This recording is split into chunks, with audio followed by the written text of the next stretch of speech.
welcome to the show. This is Olaoluwa's Life Should Be Delicious. Why did we call this show Life Should Be Delicious? I'm a foodie. Food must be delicious for me to appreciate it. But seriously, deliciousness is a metaphor for how I believe life should be lived. Every aspect of life should be delicious. That is the way that you will go through life with great experiences at every step of the way and no regrets at all. We're filming this particular show from a very delicious venue. It's called the Creekside Lounge and Bar, which is on the Lagos 5 Cowries Creek.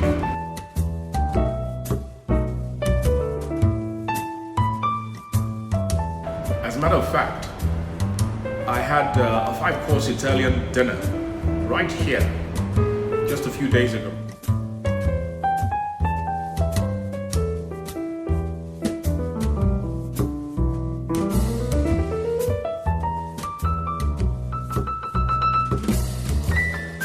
Now, I went to dinner alone, but ideally, I would love to have had a significant other to go to the dinner with, which brings me to the subject of relationships. Relationships are very important, and the issue of the man-woman thing will never end until the human race ceases to exist. I was talking earlier about the relationship segment of the show, and I have with me a guest. She would not like to be introduced, but she's willing to talk about relationship issues. Tell us about going into your last relationship, how you felt. I think a lot of people are not honest about what they want, what they are hoping to gain from the relationship, what they sometimes they actually think they know what they want, but it's not really the case. Most 9 out of 10 times, love is not enough in a lot of cases. Oh wow. Yes. Love is not enough. Because you can love somebody so much, but then there are different things about them that you start to find out, and you realize, oh snap, I really can't put up with this. Or, oh wow, this is completely different from what I thought you were. Because the longer you stay in relationships, layers start to fall off. And you start to see there are things about people that they can't fake anymore. So, hence, love is not enough sometimes. Oh my days. So essentially, you're saying that time reveals everything. Does. Yes, it does. Even about yourself, you would not know how you'd react in certain situations except it happens. Even if you were to think about it and think of your reaction, reality is completely different.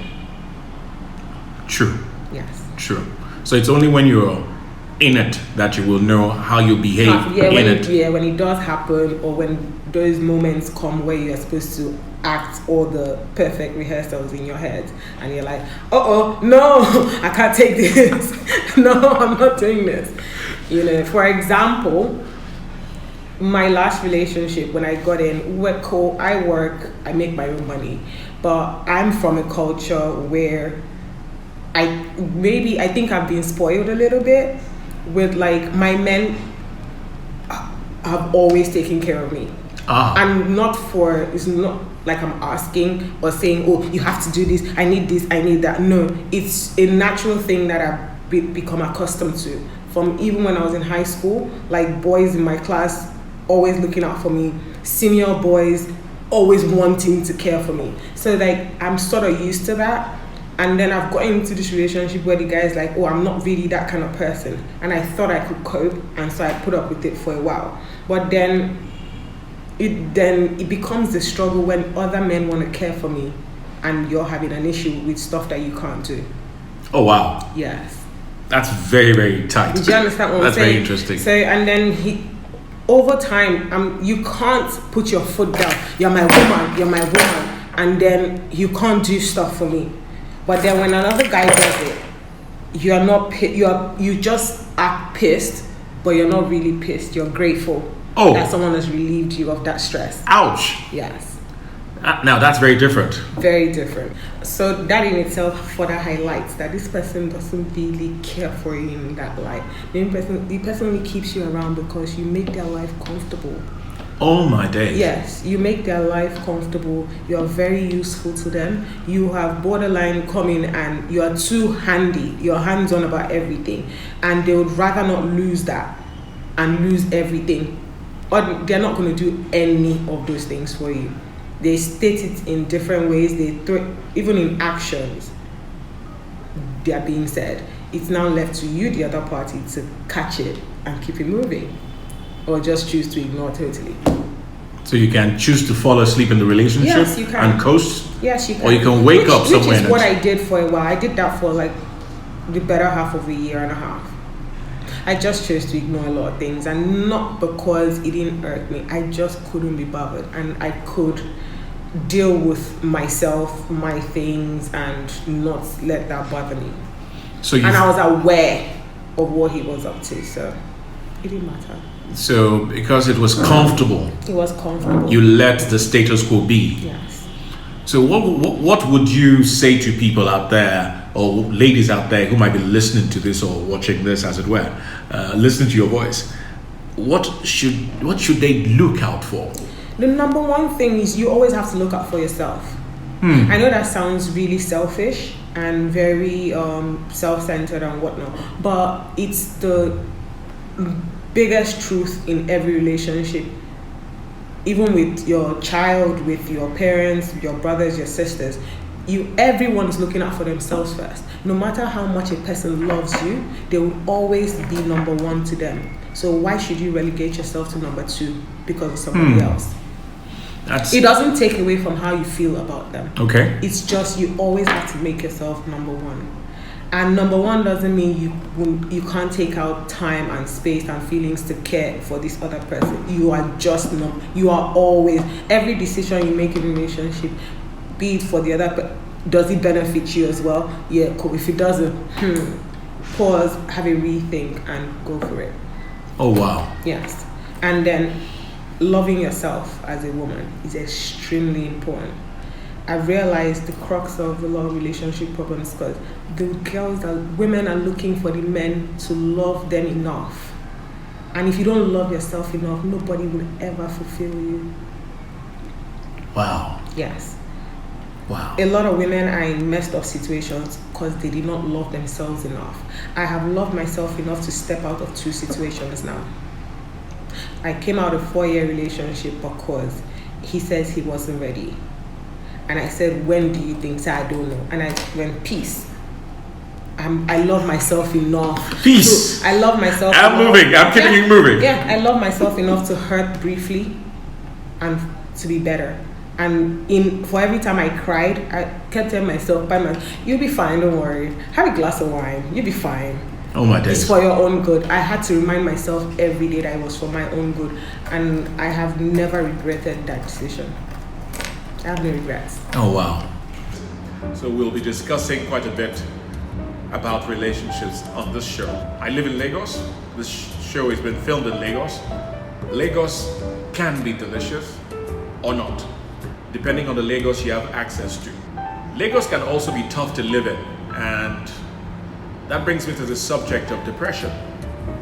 People struggle to make ends meet in different parts of Lagos, regardless of what you think the facade might look like.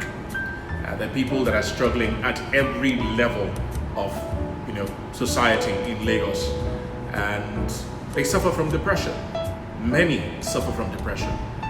Hello people, this is the car cam for Life Should Be Delicious, the show that you're going to start getting used to seeing coming at you. I have with me a man of experience, a man who has been around for a while, as he himself tends to tell us once in a while. His name is O.C. Peter Asika, and we're going to discuss his own experience when it comes to the subject of depression. Now, you would imagine that a man looks like he does, he's got the zaddy thing going with the white and, the salt and pepper, all of that. That is not really, but life happens. So I want us to listen to him, give us the benefit of his experience when it comes to this issue of depression. So over to you, sir. Thank you very much, J2. Now, a good place to start would be with a very simple question. What do we mean about depression, or what do we think it is? Not what the doctors define it as. I ask this for a simple reason. We live in a very, very confused, complicated, and mixed up society here in Nigeria. Not too long ago, some fantastic figure was given about the number of Nigerians who actually have mental problems. We all know what a challenge it is to live in Nigeria, even just to survive. So you can imagine the number of people who feel they are not achieving those goals that they have set for themselves, or maybe even our society has set for them. They would be depressed. So, look out of your car window, count how many people you can see, how many actually have a smile on their face, how many actually feel fulfilled, that they're on the right path. We have a huge societal problem, which in the typical Nigerian way, we keep on laying layers of let's pretend over. When this, I wouldn't call it a bomb, let's use the term that everybody's getting used to now, virus explodes, we're going to be in deep, deep doo-doo. For the simple reason is that we don't have the trained personnel, the institutions to handle it. As usual, in Nigeria, we're just moseying along, pretending that everything is fine when it's not. There is not one single facet of our lives that works properly. I'm depressed about that. But my depression has gone full cycle. So now, I'm just sitting there, watching it. Many suffer from depression. This is something that we need to actively look out for, something that we need to help each other with. We need to show love to ourselves. And that is one thing that is getting missing in today's society. There's less and less love being shown to people out there. And you'll be surprised. A hug, a handshake, a kind word can actually, literally save a person's life. So, show some kindness today. Lagos has different Lagoses within Lagos. The Lagos that an expatriate person enjoys is different from the Lagos that a middle class person enjoys. It's different from the Lagos that someone who wakes up in Ikoyi and just simply goes across the bridge to the airport to travel out and come back enjoys. And of course, it's very different from the Lagos that my people in Egbeda, Akonjo, and other parts of Lagos enjoy. And these are all places that I've been to. So we're back to the car cam. We're in serious traffic. We're just drinking some coffee in traffic. Lagos living. You have to make Lagos Plan ahead. Yep. You make Lagos what you want it to be. Like I said, there are different layers to Lagos. You decide the Lagos you want to live in. And today, we're having coffee in traffic. See ya. If you've been with us this long, thank you very much for watching. And this is just the start of what we hope to build into a really, really beautiful platform, because we believe that life should be delicious in all aspects. I would appreciate if you drop suggestions below on sort of things you would like to see on this show, and we will gladly go out and bring it to you. Thank you for watching. Remember to subscribe to the channel.